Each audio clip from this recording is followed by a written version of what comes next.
Hello, my name is Kimberly, and I am one of the Adult Services librarians at the Westmont Public Library.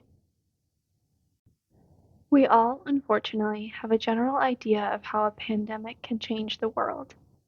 But what if a global plague so deadly spread throughout the world that tens of millions of people perished, a significant portion of them children, and almost every single person left on the planet had lost a loved one?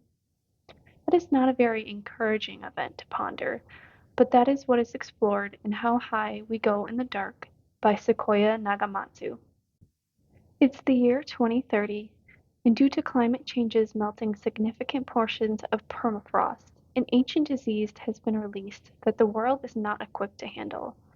While the main event of the book is this pandemic, the dominant focus is on the characters themselves, how their lives are changed, how they cope with loss, how they fight to find anything about this disease that can lead to a cure, or, on the other hand, how people make a profit off the booming funeral and grief industry.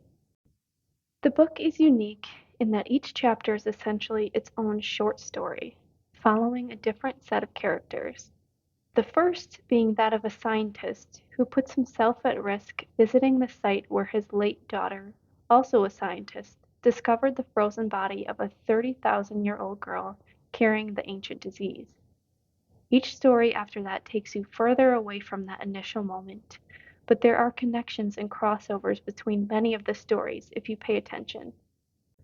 Nagamatsu's writing is at times very realistic, but other times it's completely imaginative, like the chapter about the scientist who gets to be a father again, when his test subject, a pig made to grow organs for human transplant, develops the capacity for speech and human emotion. As you might tell, this book is very immersive.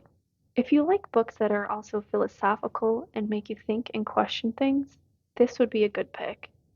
If you do enjoy this read, it's worth checking out these other post-pandemic stories, such as Sea of Tranquility and Station 11, both by Emily St. John Mandel.